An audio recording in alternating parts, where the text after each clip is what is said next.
By the time I zipped my coat, Sophie was already asleep against Grandma May's shoulder, her cheek pressed into that familiar sweater that smells like peppermint tea. I had promised myself one normal night, a blind date, a laugh. Instead, my stomach felt like wet paper, and my hands trembled. Around 7:10 p.m., I walked into Lucia's trattoria in River North with my phone in my palm like a shield. The room looked warm, all candlelight and glass. But silence can be two things for me: safety or shame. Tonight, it leaned toward shame before I reached the stand. I told myself I was not desperate. I was tired. Tired of lesson plans and laundry. Tired of lip-reading strangers who mumble. Tired of being the only adult in my apartment who remembers to pay the light bill. Why did I come, if I already expected disappointment from anyone? The babysitter, texted me earlier, asking if I could come back by 10. Grandma May urged me to go and breathe, but her hands carried the sternness of a woman who raised 3 kids during layoffs. I kissed Sophie's forehead and tasted guilt like metal as I stepped into night. Lucia's was full without feeling crowded, the kind of place where menus cost more than my grocery basket. The hostess smiled too brightly. The waiter glanced at me, then past me, like he was checking for instructions. Across the room, 3 men watched like judges as if I owed entertainment. I followed the hostess to a booth near the window, the one that makes you visible from every angle. She placed 1 menu, not 2, and her eyes flicked toward the bar. My pulse answered before my brain did. What did they want from me tonight? Why here at all? Dating, for me, is a series of translations. I watch mouths. I watch eyebrows. I watch the shrug that means it does not matter. People call it brave when I show up anyway. They do not see the cost, guessing, smiling, and hiding confusion from everyone else all night long. The 3 men at the bar were not subtle. Their shoulders touched, their heads leaned in, their laughter spilling without sound reaching me. I read it anyway. I have spent my whole life reading laughter that was never meant for me. My fingers curled under the tablecloth until knuckles ached. That was when it clicked. This was not a date arranged by chance or kindness. This was a stage, and I was the easiest prop. A deaf single mom, alone at a fancy table, waiting to be confused. The men were here for the moment I broke right for them. I breathed in garlic and wine and tried to steady myself. I reminded my body that I could leave. I could text Grandma May and call this a bad idea. But pride is stubborn. I sat up straight, smoothed my blouse, and looked toward the entrance like I belonged there. The door opened, and the temperature of the room seemed to drop a degree. People turned without meaning to. A man walked in with the calm of someone used to rooms making space. Dark coat, open collar, a shadow of ink at his throat. His eyes swept and found me. On my phone, the app name was Ethan Blackwell. In person, it felt like a warning label. The hostess's smile tightened. The men at the bar went still. Even the waiter paused. I watched Ethan's face and asked myself if he knew the prank, or if he was it too. He crossed the room without rushing, as if time bent around him. Chairs seemed to shrink as he passed. I noticed the edge of a tattoo, the cut of his hands, the steadiness in his shoulders. Those hands mattered, I realized, because my world lives in hands. Mine were sweating. He stopped at my booth and studied me like he was mapping a battlefield. I lifted my chin and held still. I refused to apologize for my silence, but my thoughts ran hot. Would he talk? And would I fake it? Across the room, men leaned forward for the crash. My throat tightened. My palms slicked. I counted exits I could not reach. I pictured Sophie's sleeping face. I pictured Grandma May's eyebrow if I came early. I told myself I could stand up. I told myself I could breathe. I told myself I was safe. I was not sure. Silence settled between us before he sat, thick as air. In that pause, I felt every time someone talked over me, around me, as if I was furniture. I would not let that happen tonight. I raised my hands to sign my name. My fingers held steady like prayer itself. Ethan's shadow fell across the tablecloth. The candle flame flickered once, then calmed, like the room was holding its breath with me. The men at the bar leaned closer, ready to laugh. Ethan looked at my raised hands. His expression did not change. Then, slowly, his hands began to rise. Ethan's hands rose, and the world around our booth seemed to hesitate. Before I could brace for the usual confusion, his fingers shaped my name back to me with calm precision. My stomach dropped, not from fear this time, but from the shock of being met. Across the room, the three men at the bar froze mid-laugh, their mouths still open, and their eyes suddenly unsure where to land. A bartender paused with a bottle tilted over a glass, and a couple near the window stopped moving like someone had pressed a remote. I watched all of it from the safest place I know, the space between hands. He signed that it was good to meet me, and he asked if he could sit, as if this was the most normal thing in the world. I nodded too fast, then forced myself to slow down, because I refused to look startled for their benefit. How did he know? The joke died. I felt it. In the air, in their faces, in my chest. Ethan slid into the booth, shoulders squared but not aggressive, and his hands rested on the table like they belonged there. His signing was not the careful, textbook kind I sometimes see from well-meaning strangers. It was lived in, fluent, the way Grandma May folds dough without measuring, the way Sophie ties her shoes without thinking. A waiter hovered beside us, smiling politely while his eyes flicked between my face and Ethan's hands. Ethan spoke out loud for the staff when needed, but with me he kept everything in the language that doesn't require sound. To my surprise, the silence between us felt full, like warm bread, not empty like a mistake. I told him, through my hands, that I taught at Lakeside School for the Deaf, and that I was a single mom who rarely made time for herself. He watched my face the way I watch lips, with a tension that made me feel visible in a way that almost hurt. He signed back a few simple facts about work, nothing that opened a door, but the restraint was its own kind of honesty. Even while he listened, his eyes kept doing a quiet sweep of the room, counting entrances, measuring distance, noticing what no one else noticed. It should have scared me, and it did, a little, because men who live like that usually bring storms with them. But he never once invaded my space, never reached for my hands, never demanded my attention. Was I safe? Halfway through the meal, a little after 8 p.m., I asked the question I usually avoid, the one that can turn a decent night into pity. I wanted to know why his hands spoke my language like it was home. He hesitated, just a blink too long, then signed that he had not used it with anyone in years. The candlelight caught his knuckles, and I saw a tightness there, like memory wrapped around bone. He did not offer a story, only the weight of one, and I realized grief can be fluent too. For a second I imagined a small girl, hands raised, a brother learning fast because love demanded it, and then I pushed the image away because it felt like trespassing. Instead of apologizing for asking, I signed that I understood silence, and that I respected it. His jaw tightened, then loosened like he was surprised by kindness that did not come with curiosity tax. Across the restaurant, the men at the bar stopped pretending they were not watching. They had wanted awkwardness. They got intimacy. Close to 10 p.m., I asked for the check with a small gesture to the waiter, and Ethan handled the rest without making it a performance.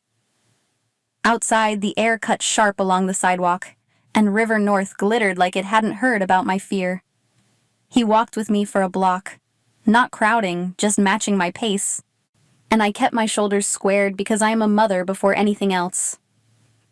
I gave him a small card with my email and the school address, a polite line drawn in paper. He didn't reach for more than that. He only nodded, as if accepting my boundary mattered. Then he let me walk away first, the way safe men do, and meant it. Back at the corner, I turned toward the streetlight and watched my breath fog, trying to calm my thoughts before I went home to Sophie.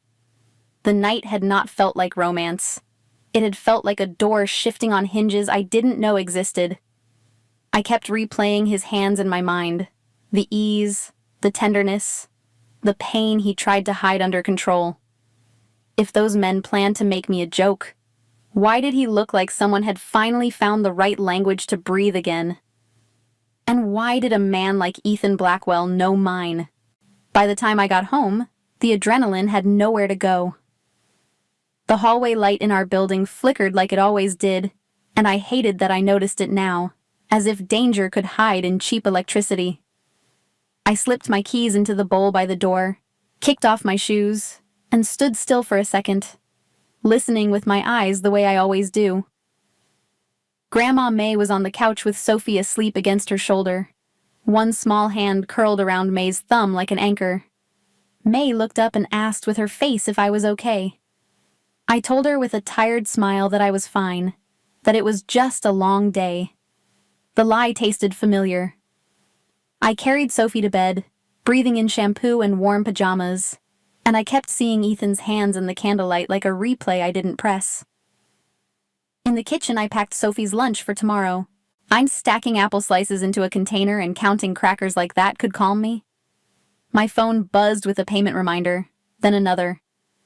Rent, daycare after school, a medical copay from last month I'd hoped would disappear.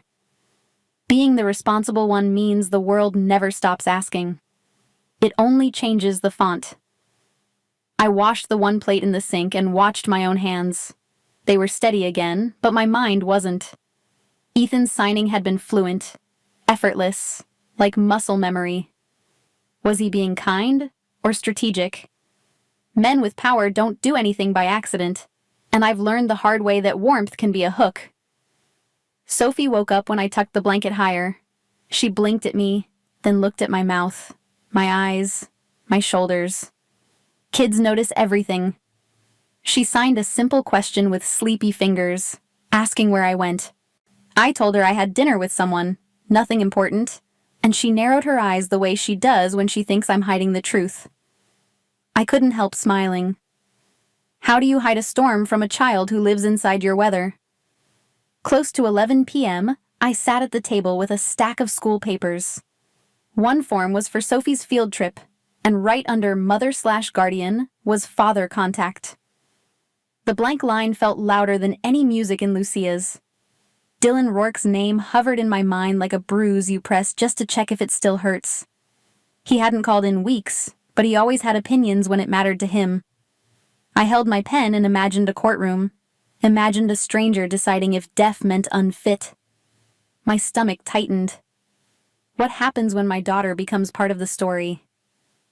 Grandma May came in, set a mug beside me, and squeezed my shoulder. No big speech, just presence. I signed my fear anyway, because she understands that silence can be love and also a cage. She reminded me gently that I have built a good life with the tools I have, that Sophie is safe because I chose safety every day. I nodded, but my thoughts kept circling back to Ethan, to the way he looked at my hands like they mattered. After May went to bed, I opened my wallet and touched the corner of my own business card, the matching twin of the one I'd handed Ethan. My email, the school address, a decision made in the cold. I told myself he would forget it by morning, that men like him collect names the way others collect receipts. Still, I checked the locks twice, then once more, and hated myself for it in the dark. Morning came too fast. 7:30 a.m. found me walking into Lakeside with my tote bag, my breath visible in the cold, my mind already on lesson plans and recess duty. The lobby smelled like crayons and disinfectant and winter coats drying on hooks. I glanced up, expecting the usual rush of kids and staff, and I stopped. Completely. A gray coat, a small box, those hands, that face. Ethan Blackwell stood by the front desk holding a bakery box tied with twine, quiet as if he'd been waiting for permission to exist in this world. He looked out of place, too tall, too controlled, but his eyes softened when a little boy sprinted past and nearly collided with his knees. The child didn't flinch. He just stared, curious, like kids always do. Another student pointed at Ethan, then at me, then back at him, signing questions so fast I could barely track them. Their curiosity spread down the hallway like spilled glitter. Ethan lifted his hands slightly, not yet signing, just ready. I felt my instincts pull two ways at once: protect my classroom, protect my heart. I stood in the middle of the lobby, frozen between fear and curiosity, while the children walked toward the man everyone else would step away from. My body reacted before my mind did. I tightened my grip on my tote, watched Ethan's hands hover near the pastry box, and felt every instinct shout, "Protect Sophie! Protect the classroom!" The lobby smelled of coats and disinfectant. Kids streamed past us, backpacks swinging, their eyes curious, not fearful. Ethan waited, still, like he would not step closer invited. A little after 8 a.m., my first graders spotted him and rushed in a half circle, unsigning questions faster than my eyes could translate. I lifted a hand to slow them, but Ethan answered with careful shapes, letting them lead.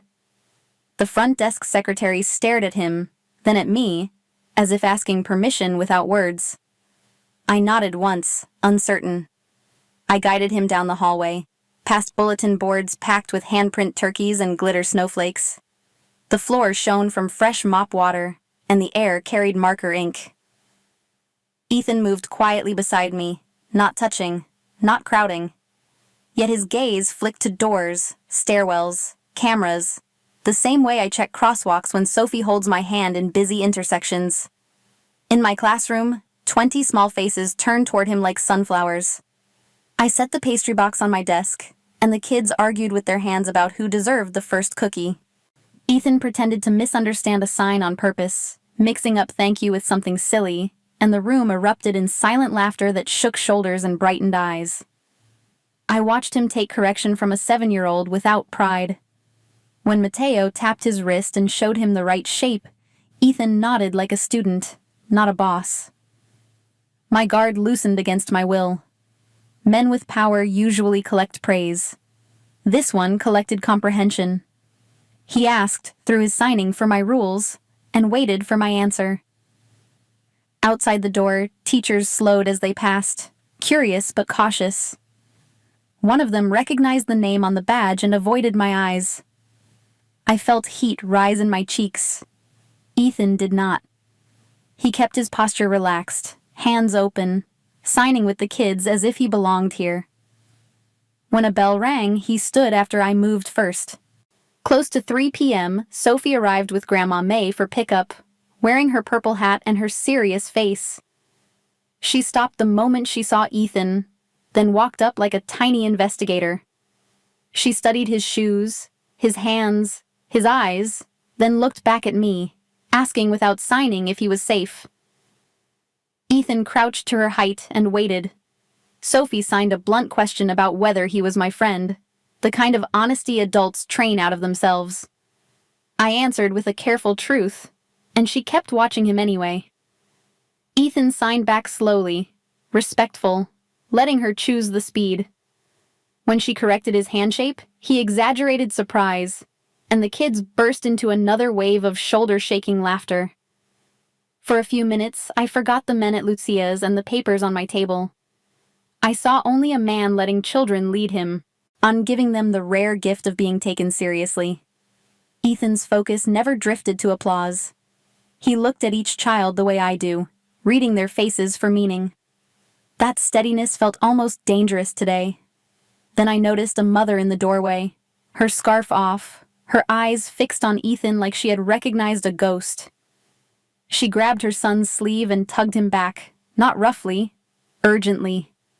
Her lips moved fast as she spoke to another parent, and I caught one thing from her face: fear, aimed at him and me all day. The warmth in my classroom thinned. A teacher stepped closer to the mother, offering a smile like control. I felt my shoulders rise. Ethan noticed the change without turning his head, the way he noticed exits, and his hands lowered to rest on his thighs. He did not argue or demand. He waited for me to decide what came next. I thanked the kids with a quick sign and redirected them toward worksheets, pretending my heartbeat was not climbing. Ethan stood when I signaled and set the pastry box back on my desk. In the hallway, he paused, eyes steady on mine, and I understood he would follow my lead. That power in my hands scared me more than expected. That night, after Sophie brushed her teeth and Grandma May turned off the lamp, I lay awake staring at the ceiling stain. I replayed Ethan's patience, the children's laughter, and the mother's fear. I wondered what kind of man becomes tender only where innocence lives. And I wondered what happens when cruelty notices that tenderness and decides to test it. Next morning, I returned to Lakeside with weight in my chest, like warning tucked under my ribs. Kids deserve simple days, but mine rarely stay simple. I watched them run toward the playground and kept my teacher's smile steady. Still, my eyes tracked students by the fence, the ones who turned difference into sport. I prayed nothing would happen recess. Recess at Lakeside usually resets everyone. Kids spill outside, cheeks pink, hands flying, and my job is shoelaces and scanning for trouble. A little before 11 a.m., I was on yard duty with my coat zipped high, trying to believe yesterday's tension was just nerves. From the street beyond the fence, buses hissed and horns flashed, and the playground felt like its own small island. I saw Mateo Alvarez near the fence, folded in on himself like someone had tried to erase him. His gloves were on, but his fingers still shook, signing nothing, answering no one. Two older boys from the shared walkway backed away with smirks, and their mouths moving in that sharp, careless way I can read. Mateo kept his eyes on the ground, shoulders hunched, as if looking up would make it real. One of the boys wore a neat navy hoodie with a private school patch, the kind that costs more than my grocery week. My body went hot and cold at once. Teacher face clicked on, steady and calm, while mother rage clawed at my ribs. I crossed the yard fast, tracking the way one boy mimicked signing like a bad joke. I wanted to pull Mateo behind me and build a wall out of my own spine. How do you teach a child they're whole when the world keeps trying to label them? Broken. That's what they meant. Not in words I could hear. In faces I could read. In the way Mateo shrank. I knelt beside him, keeping my hands soft in his line of sight. I signed reassurance, the familiar script. Breathe. Look at me. You are safe. But Mateo's gaze stayed locked on the dirt. He was trapped in the moment they laughed at his language, the moment they treated his hands like a defect instead of a voice. My throat tightened so hard it felt like swallowing glass. Then Ethan was there. I hadn't noticed him step onto the yard, but the kids did. A few glanced up and went back to play, because children accept what adults turn into gossip. Ethan didn't rush or tower. He lowered himself to Mateo's level and waited until Mateo's eyes flickered toward him. Ethan signed slowly, deliberately, like every motion was meant to be understood. He didn't offer pity. He offered dignity. His hands said Mateo was not less for needing a different language. That courage sometimes looks like showing up anyway. That the ones who mocked him were the ones who didn't know how to listen. I watched Ethan's face and saw something tight behind his control, like these words were connected to an old wound. Mateo blinked hard, then lifted his hands, hesitant at first, as if he wasn't sure he still had permission to speak. Ethan stayed patient, letting Mateo find the rhythm again. When Mateo finally leaned forward and wrapped his arms around Ethan's neck, I felt my own eyes burn. The man people would cross the street to avoid was kneeling in frozen grass, holding an 8-year-old like he was precious. What happens when protection comes from the kind of man people fear? The older boys were gone by the time I stood. A staff member waved me toward the office, eyes wide with panic that follows any incident involving kids. I walked Mateo inside, and got him warm, got him water, got his breathing steady. Only after he was safe did I let myself look outward, at the ripples that always follow cruelty. In the front lot, I noticed a black SUV idling near the curb, its windshield sticker marked with a silver crest I recognized from brochures parents whisper about. Crown Bridge Academy. One of the boys climbed into the back seat without shame. His father's wrist flashed a heavy watch, and beside it a signet ring with an angular B. I'd seen that ring shape before on donor lists tied to downtown developments. Ethan's eyes tracked the car the way my eyes track crosswalks when Sophie runs ahead. Inside, the principal assured me there would be consequences, meetings, protocols, tidy words adults use when they can't undo harm. Ethan stood in the hallway with his hands still, jaw set, gaze fixed somewhere beyond school policy. He simply looked at me, and I understood he had made a decision that wouldn't fit neatly into a file folder. I drove home that afternoon with Mateo's trembling hands in my mind and Sophie's face waiting at daycare. If cruelty could reach an 8-year-old on a playground at a deaf school, it could reach my daughter anywhere. And if Ethan stepped in, the world would notice. That notice could arrive as rumors, forms, even Dylan's custody threats tomorrow. I didn't know yet whether I was being protected or being pulled into his gravity, but I could feel the next fight coming, and it wouldn't be fought with swings and chalk. Close to 5 p.m., my phone lit up while I was wiping marker off a desk.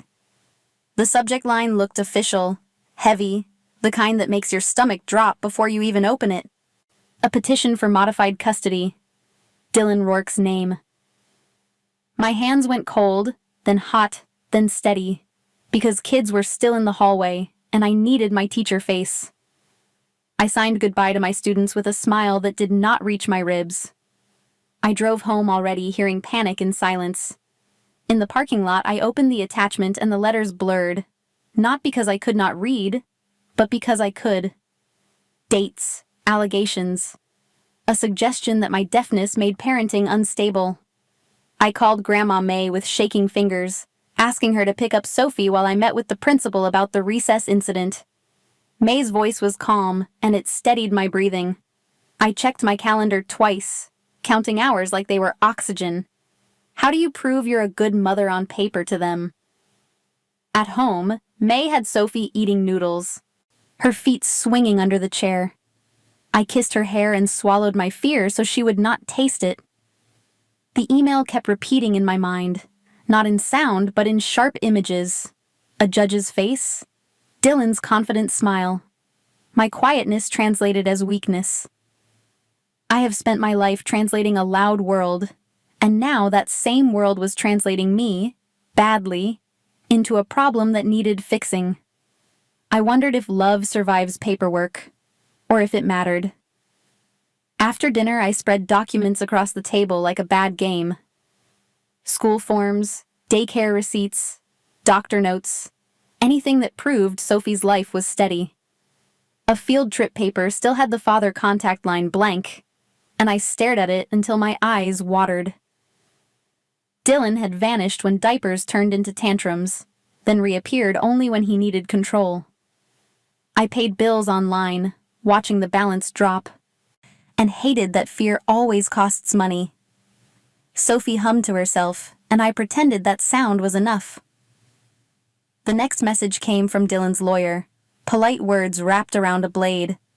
They wanted evaluations, accommodations, proof I could communicate in emergencies, as if Sophie had survived 6 years by accident. My cheeks burned with humiliation, then anger, because I knew exactly what Dylan was doing. He wasn't trying to parent. He was trying to win. And he knew the easiest way to scare a court was to point at my silence and call it unstable. What happens when my silence gets mistaken for weakness? I went to the bathroom, locked the door, and let my hands shake. Not crying loud, just breathing hard. I stared at my reflection and saw every label people love to use. Deaf, single, difficult. He thought those words would shrink me. As I washed my face, then signed to myself in the mirror that I was still here, still capable, still Sophie's mother. When I stepped out, Grandma May was waiting, and her steady eyes reminded me I had not survived this long to surrender now. Later that night, May found a voicemail on the landline, one Dylan must have left before he remembered I wouldn't hear it. She summarized it for me with a frown. Fast apologies, then pressure, then a promise he couldn't keep. Something felt off, so I checked the court portal again and noticed a new address listed for Dylan, tied to a downtown office suite above a company I recognized from Ethan's circle, Blackwell Development Holdings. Under it sat the same silver crest I saw at recess. The next morning, Dylan texted May, begging her to tell me he was not the villain. He mentioned a loan, or an interest schedule, men who didn't like waiting. He never named them, but he slipped once, typing Crownbridge like it was a person, not a school. My skin prickled. That was the patch on the bully's hoodie. That was the SUV. I realized Dylan wasn't pushing custody because he cared. He was being squeezed, and he was trying to squeeze me back. Right into my home. After midnight, I stood by Sophie's bed and watched her breathing, slow and trusting. I imagined strangers deciding her schedule, Dylan using my deafness as leverage, and some unseen creditor using Dylan. My fear sharpened into resolve. I wrote down every detail, every date, every address, and I emailed the school counselor about Mateo's incident too, but my hands kept returning to Ethan's card. If he was connected, I needed truth. If he wasn't, I still needed protection. I hated needing anyone, but Sophie mattered more. By morning, I sent Ethan a message, not soft, not flirtatious, just direct. I asked to meet somewhere quiet, somewhere above the street, because I couldn't talk about my daughter with eyes watching. He replied quickly, and the speed scared me, as if he had been waiting for this question. He suggested a rooftop near the river, close to 9 p.m. I agreed, then sat at my kitchen table staring at my hands, bracing for answers that could save us or shatter us. Either way, soon. Close to 9 p.m., the elevator opened onto a rooftop above the river. Wind rushed in and pulled at my hair. Chicago glittered below, busy and indifferent, as if my whole life hadn't been shaken by one email. Ethan waited near a low wall, 2 paper cups and a folded blanket in his hands. I kept my coat on and my bag strap looped around my wrist. I didn't come for romance. I came for clarity. Sophie's face at bedtime and Mateo's trembling hands at recess kept flashing in my mind, and I needed to know whether Ethan's world was brushing against ours by accident or design. Ethan lifted 1 cup in a small offering and set the blanket on the bench, as if comfort could be negotiated. Steam curled into the wind. I didn't take anything at first. I watched his hands for a hidden demand, the way I watched Dylan's emails for traps. Part of me wanted warmth. The bigger part wanted proof right now. The rooftop felt like a secret built for survival. A narrow bench tucked behind an HVAC unit. A rusted ladder. A view that made you forget the street for a second. Ethan signed slowly, asking what I needed tonight. I told him, I'm in the only way I could, that I needed the truth about his language and his reputation. His hands hovered, then settled.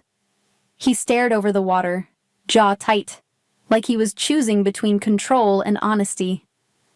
When he began to sign, the story arrived in careful pieces, the way you place something fragile down so it doesn't shatter. First came a name, Nora Blackwell. Seeing it changed his face. He signed that she was his sister, born deaf, and that he learned to sign because loving her meant learning her world. He offered small details instead of speeches. A notebook of her sketches, his fingers practicing spelling beside hers, a window ledge where they escaped the noise of a crowded apartment.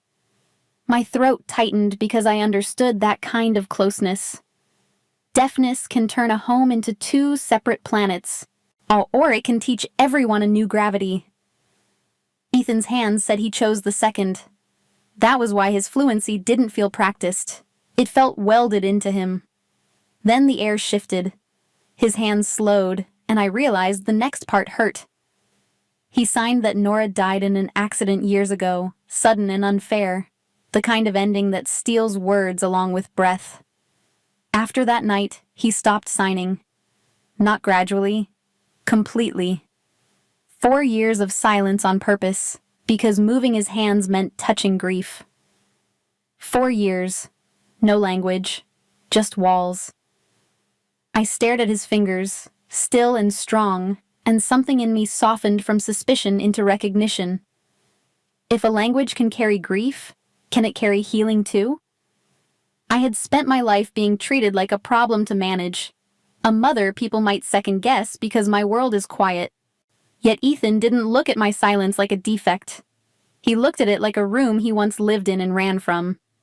He signed that at Lucia's his hands answered my name before his pride could stop them. He didn't call it fate. He made it sound like muscle memory waking up. I answered with my boundary, steady and unromantic. Sophie comes first. If being near him put her at risk, there would be no us, no matter what my heart wanted. Ethan nodded. His hands promised restraint, not ownership. For a minute, the rooftop held a rare kind of quiet, the kind that doesn't demand anything, only understands. We stood there a long moment, my breath turning white, his shoulders still too controlled for a man who had just shown me grief. I noticed how carefully he kept distance, letting me choose the space between us. That restraint pulled at me harder than any charm. Then, from below, a car door shut softly and I tensed. A headlight beam swept the brick below and paused. I leaned over the parapet and saw a dark sedan idling at the curb, engine running. A phone screen glowed, then lifted toward us. The tiny flash of glass told me exactly what it was. Proof. Ethan saw it too. He didn't chase. He stepped between me and the edge, guiding me back with one calm gesture. The message landed in my stomach. Someone wanted us seen. Not hurt tonight, just reminded we could be reached. I thought of Sophie's daycare gate and the school fence, and asked myself, could she stay safe, really? When I got home after midnight, the apartment was dark except for Sophie's nightlight. Grandma May's note sat on the counter, saying she waited until the lock clicked. And I stood over Sophie's bed and watched her breathe, and I promised her silently that I would not gamble her safety on my loneliness. And I understood the next fallout wouldn't be romantic. A powerful man showing tenderness always attracts wolves, especially the ones who profit from his coldness. If Ethan's inner circle pushed back, they would look for a weak spot. They would look at me. A little after 7 p.m., Ethan asked me to meet him downtown, somewhere warm and quiet. I told Grandma May I would be back before midnight, kissed Sophie's forehead, and rode an elevator that smelled like stone and money. My stomach stayed tight. Every step into his world felt like stepping onto thin ice. The suite was all glass and leather, a city view that made my rent look like a joke. Ethan waited by the window, hands in his pockets, jaw set. Before I could sign a single question, 3 men walked in like they owned the air. Grant Hale led, polished and smiling, eyes that weighed everything. Mason Pike followed, restless, fingers tapping his thigh, gaze cutting to me and back to Ethan. Leo Santoro shut the door and leaned on it, relaxed in a way that never felt safe. None of them bothered to acknowledge me as a person. I was scenery in their conversation. I couldn't hear their words, but their faces were loud. Grant's mouth formed concern while his eyes sparkled with control. Mason tilted his head toward me, like he was pointing out a crack in armor. Leo's lips curled with the same amusement I saw at Lucia's when men waited for my confusion to entertain them. That was when the truth landed. The blind date wasn't a joke thrown by bored friends. It was a ritual. A humiliation they could enjoy, and a loyalty test they could measure. They wanted to see Ethan stumble in front of a deaf woman, then decide whether he was still the kind of boss who never flinched. I remembered the fake charm of the app messages, the way the date details appeared too polished, too convenient. They had arranged me like a novelty item and expected me to absorb the embarrassment quietly. Thinking of Mateo on the playground, I felt sick. They would laugh at him too if it bought them a story. My disability was their punchline. My loneliness was their entertainment. My work was a prop. My child was a future lever, and they expected me to smile. Heat climbed my neck. I wanted to sign fast, to defend myself, to tell them I was not fragile, just exhausted and still standing. But I stayed still, because I have learned silence can be a blade. When people laugh at your silence, what do they really fear? Ethan moved at last. He didn't raise his voice. His stillness pulled the room into order like gravity. He looked at each man, then at me, and I saw an apology that didn't beg. He faced them again, and I read his meaning in the sharpness of his mouth and the restraint in his shoulders. He named what they did. He made it plain that they used a deaf single mom and a school full of children as a joke. He made it plainer that he did not find it funny. Grant's smile thinned. Mason stopped tapping. Leo's grin turned cautious. They tried to steer him back with business language. I watched them point at the skyline, at the invisible machine Ethan runs, at reputation and leverage. I could read the argument without sound. A man like Ethan cannot afford softness. A boss who cares can be controlled. Mason's impatience showed in the way his knee bounced. Grant kept glancing at the door, like he feared witnesses. Leo watched me instead, measuring whether I would break for them. Ethan's answer was simple. He set a boundary around me and around Lakeside, not as charity but as respect. His hands finally left his pockets, signing a few clipped motions that carried consequence without spectacle. The meaning hit. Anyone who came near me, near Sophie, near those kids, would answer to him. My pulse jumped. If he defends me, what price will I pay for being defended? I didn't want protection that turned me into property. Yet he wasn't claiming me. He was claiming a line of decency they had crossed. That was the twist that chilled me. Their fear wasn't about romance. It was about stability. Ethan changing threatens men who survive by keeping a system frozen.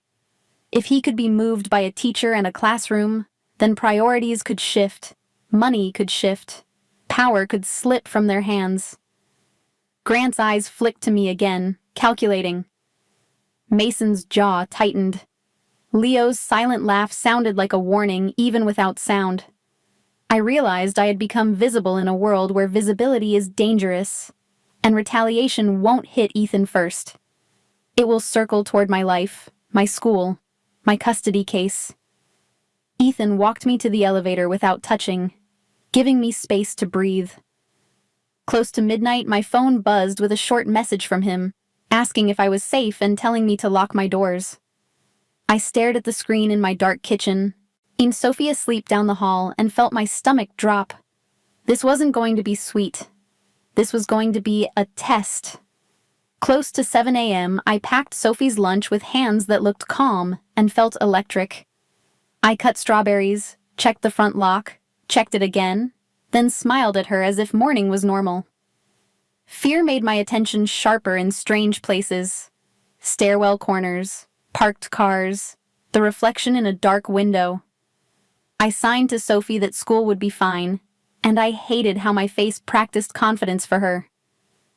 At Lakeside, the first test arrived before my coat was off. An email from administration flagged an anonymous complaint about boundary violations and outside visitors. The wording was polite, but the intention was a spotlight. I was asked to attend a sudden meeting during my planning period. In the hallway, and 2 teachers avoided my eyes, and 1 parent stared like I had brought trouble on purpose. I sat through the meeting with my shoulders steady and my stomach sinking. Paper can accuse without raising its voice.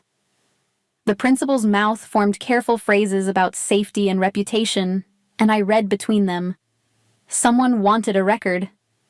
I wanted to explain that Ethan never touched a child, never demanded access, never acted like he owned our space. But I could already feel how silence gets translated as uncertainty. By mid-morning, whispers followed me like drafty air. A staff aide signed that parents were asking about the man who visited, the one with the expensive coat. Another teacher suggested I was distracted, as if being a mother under threat is a personality flaw. I kept teaching anyway, because the kids still needed verbs and colors and the steady promise that adults mean what they sign. A little before 3 p.m., the pickup line tightened my chest. I stood by the gate watching Sophie's class spill out, counting faces the way I count exits in a crowded room. A dark sedan idled across the street with its headlights off.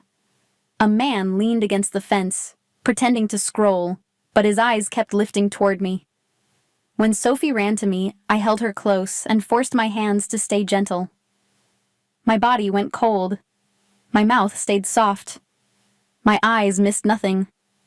My heart punched my ribs. I walked away anyway. Nothing happened after that, which was the point. The scare wasn't meant to hurt me. It was meant to measure me. Would I panic? Would I call Ethan? Would I quit my job? I realized these were pressure taps, uncoordinated and clean, designed to isolate me from the school and from my own confidence. Why do people attack a mother through her reputation first, before they risk anything else? That evening, the principal handed me a folder about facility upgrades. New paint for the art room, repaired sinks, fresh supplies, and a small grant for adaptive materials. The donor line read anonymous, but the paperwork carried a familiar corporate polish. My gratitude rose first, then my alarm. If it was Ethan, it meant he had already been helping in ways I didn't choose. If someone else, it meant my school had become a chessboard. At home, Sophie spread crayons across the kitchen table and drew while Grandma May stirred soup. She slid her paper toward me with shy pride. It showed a dark sky above a tall building, and under it 2 sets of hands signing toward each other like bridges. She had drawn a tiny figure in the corner, too, a little girl holding a bigger hand. I felt my throat tighten. My child had been sensing the tension in our walls, translating it into color. I put the drawing on the fridge, then sat alone with my phone in my palm. If Ethan's protection was real, it could keep Sophie safe. If it came with expectations, it could trap us.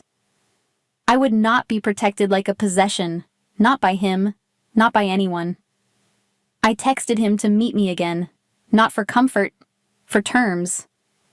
I needed a kind of protection that didn't erase my choices. Before bed, I laid out Sophie's clothes and my lesson plan binder, pretending routine could outvote fear. Grandma May watched me move too fast and signed that I didn't have to carry this alone. But she also reminded me that help is only help when it respects you. I slept lightly, waking to every hallway creak, and at close to 7 a.m. I checked my email again. None came, which felt worse, like a pause before the next squeeze. On the train to school, I rehearsed what I would tell Ethan, what he can do, what he cannot do, and how my daughter stays off limits. I needed transparency, not secrets, and consent, not protection that feels like a cage. If someone protects me, what do they expect in return? When I stepped off at my stop, my phone buzzed once, and my stomach tightened, because the pressure was still there. Just after 6 p.m., I met Ethan in a quiet coffee shop off Wacker, the kind with fogged windows and soft lighting that made everyone look gentler than they are. I didn't flirt. I didn't smile to make him comfortable. I laid my boundary on the table like paperwork. Help cannot become ownership, and Sophie is non-negotiable. Ethan didn't argue. He listened with his eyes, then nodded once, slow. His hands signed that he understood, that my choices would stay mine, and that any protection he offered would be the kind that leaves room to breathe. I waited for the hidden price. It didn't come, at least not in that moment. Over the next 2 weeks, he showed up the way steady people do. Not grand entrances. Small, repeatable things. A box of new picture books for Lakeside, dropped at the front desk with no name. A set of art brushes that actually held paint instead of shedding bristles. A repair crew fixing the sink in the art room before anyone could complain again. He never stood in the hallway waiting for thanks. When he visited, he sat on the carpet with the kids and let them teach him signs they knew he already knew. Mateo Alvarez started raising his hand again. He stopped shrinking when older students passed by. One afternoon, he signed a joke to me, and the pride on his face made my throat ache. Sophie warmed in inches, not miles. She didn't run into Ethan's arms. She simply stopped watching him like a threat. She began saving him the purple marker because she noticed he always chose it first. I caught myself imagining a future where she didn't have to learn fear so early, and the hope scared me. One Thursday, he didn't even come inside. He stood outside the fence while the kids played, hands in his pockets, letting me decide whether to wave him in. I didn't. I watched him respect that choice, and it felt like oxygen. Later, a delivery arrived, winter gloves in child sizes, and a stack of laminated emergency cards for substitute teachers. The office staff assumed it was a grant. I recognized the efficiency. I also noticed the sedan from pickup was gone, replaced by a campus security volunteer hired for after-school hours. Nothing flashy. Just safer, and my shoulders lowered for the first time. Close to 10 p.m. one night, I woke to get water and saw Ethan through the peephole across the hall, standing by the stairwell window. He wasn't there to see me. He didn't even know I was awake. His hands moved in the dim light, signing to no one, the way people pray without sound. Nora's name shaped the air once, and then his fingers stilled. The change in him was private, and that made it real. And that was the part that terrified me more than his reputation. Because a hard man staying hard is predictable. A hard man becoming gentle shifts everything around him, including the people who profit from his coldness. I felt the machine creak. Dylan tried a new angle. No more formal threats for a few days. Instead, late messages sent through Grandma May, apologies that turned into guilt, stories about being broke, about loving Sophie, about wanting a second chance. Then the hook, a hint that if I helped him, he could make the petition go away. I wanted to scream. Parenting with Dylan was like holding a bucket under a leak he refused to fix. Ethan's response was not dramatic. He didn't talk about hurting anyone. He asked for the documents, the dates, the names on the filings. He connected me with a family advocate who understood disability law without treating me like a charity case. He arranged for my communications to be logged cleanly, for my school schedule to be documented, for the complaint trail to be answered with facts instead of emotion. Quiet moves, boring moves, the kind that win. Within a week, Dylan's pressure softened. Not because Dylan grew a conscience, but because the invisible hands squeezing him were suddenly pushed back through legitimate channels. A debt was refinanced into something traceable. A payment plan appeared. The panic in his texts changed tone, from arrogant to careful. I hated how relieved I felt. Can I let my daughter see me trust someone again? When does help become a cage? The winter show announcement went up on the Lakeside bulletin board. A signing performance, families invited, community partners thanked. My chest tightened at the word partners. Our Ethan would be there if the kids asked him. The parents who stared would be there too. And the men who wanted their boss back would treat the room like a stage. I walked home with Sophie's mittened hand in mine, snow threatening in the clouds, and realized the scariest part wasn't danger. It was how much I wanted to believe this softening could last. Around 6:30 p.m., Lakeside School for the Deaf looked like it had been wrapped by children. paper snowflakes taped to every window, garlands drooping, and a plastic tree guarded by handprint ornaments. The hallway smelled of cocoa, crayons, and wet wool. I moved between classrooms with a clipboard, checking costumes, lights, and every child's place. Back in my room, the kids warmed up their hands. Fingers fluttered, wrists rolled, and faces practiced big expressions because sign language lives in the whole body. Mateo Alvarez adjusted his collar twice and glanced at me for permission to breathe. 2 weeks ago, he would have tried to disappear.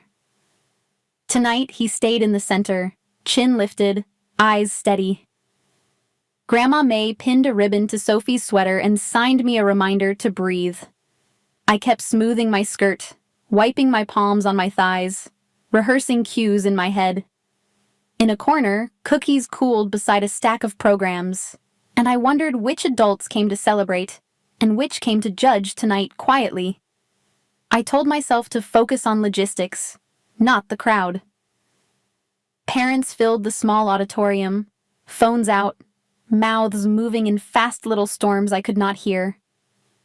I could feel judgment anyway, the way you feel a draft under a door. The back doors opened, and the air changed. Not louder, heavier. Ethan Blackwell slipped in like he was trying not to be noticed. Dark coat buttoned, hands empty.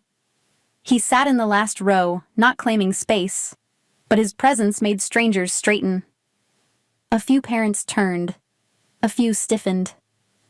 I felt grateful and exposed at the same time, like someone had placed my heart on the stage beside the kids.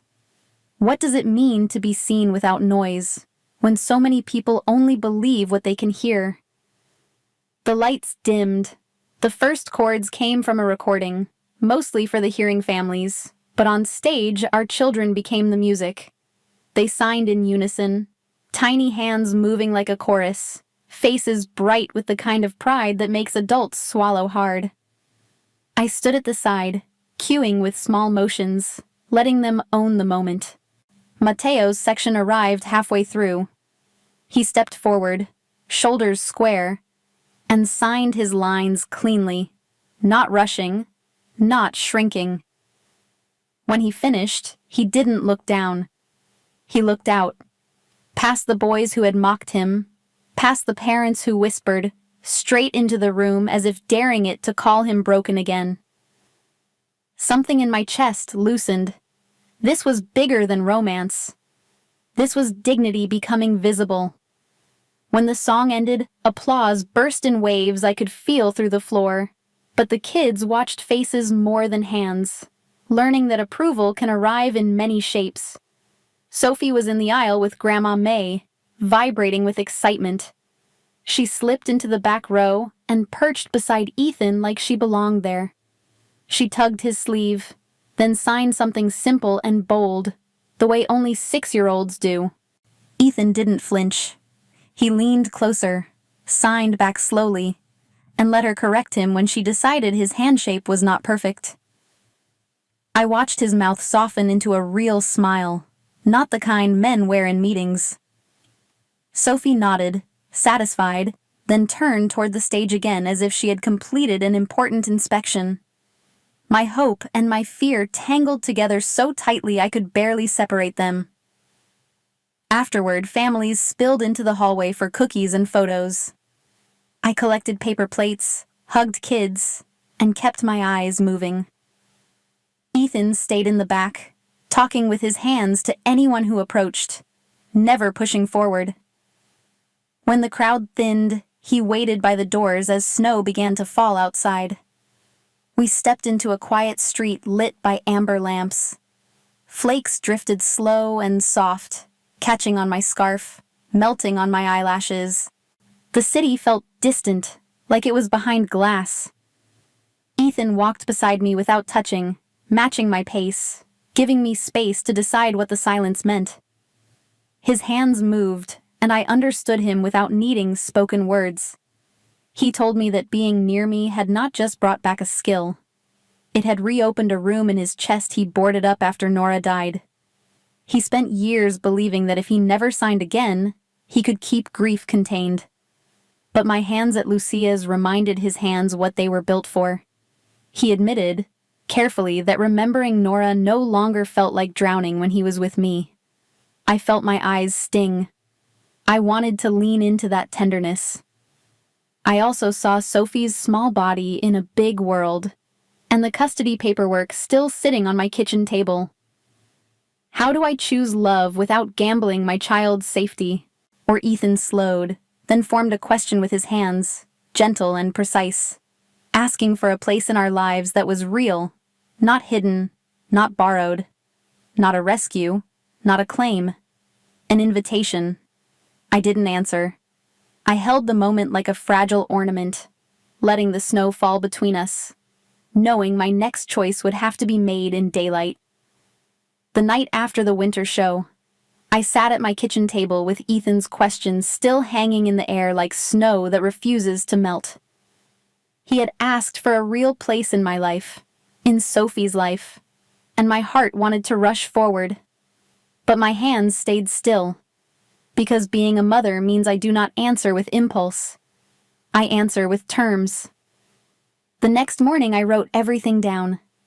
Every pickup scare, every anonymous complaint, every message Dylan Rourke sent through Grandma May.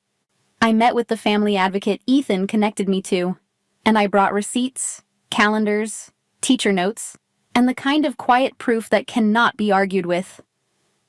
In that office, I stopped apologizing for being deaf. I stopped trying to sound brave. I simply was. Silence is not weakness. Silence is not confusion. Silence is not permission.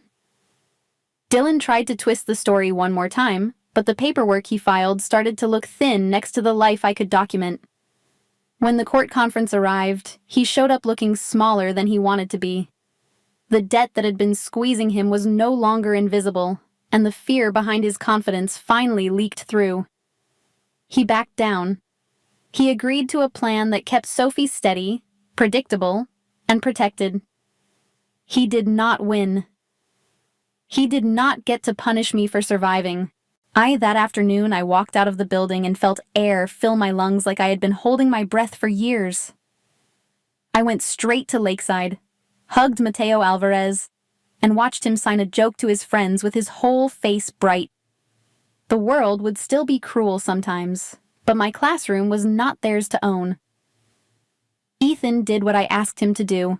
He brought things into the light. No anonymous shadows, no whispered favors. He met with the school board and donated through a legitimate foundation, with clear paperwork and public accountability. He insisted the funds support interpreters, safer pickup staffing, and the art room supplies the kids kept burning through. He refused to let my name be used as a headline. He refused to let Sophie become a symbol. He made it clear, with steady hands, that a child is not leverage. Later, when we stood alone by the art room door, he showed me a small plaque with Nora Blackwell's name on it, not as a monument, but as a thank you to the sister who taught him a language and a conscience. I didn't feel jealousy. I felt respect. Grief does not have to rot. Sometimes it becomes a reason to protect other people's children. Only after all that did I answer his question. Not with a fairy tale yes. With a careful yes that included boundaries, honesty, time, and the right to walk away if my daughter's safety ever wavered. Ethan accepted that without flinching, and in that acceptance I felt something shift inside me. Love that needs control is not love. Love that makes room can be. Grandma May watched me make that choice with the same careful eyes she used when I was a teenager, sneaking home late. She didn't ask if Ethan was good or bad. She asked if he respected my no. When I told her he did, she nodded like that was the only test that mattered. A week later, Ethan met us for hot chocolate in a cafe near the lake, and he stayed in the background while Sophie chattered with her hands. He didn't buy her love. He simply noticed her and let her decide. On the walk back, he handed me an envelope, notarized statements, the donation records, and a page promising he would never contact Dylan or my school without my consent. For the first time, I believed him. Close to 10 p.m., I tucked Sophie into bed and watched her eyes follow my hands as I signed our bedtime routine.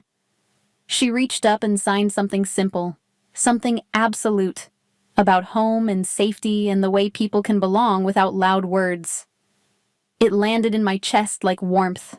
I realized family is built the same way language is built, one consistent day at a time. If you have ever been misunderstood because you were quiet, what would it feel like to be met instead of translated? And if someone has ever protected your dignity without asking you to shrink, would you remember that moment forever? If this story stayed with you, tap like, share it with someone who needs a soft place to land, and leave a comment about a moment someone understood you without words.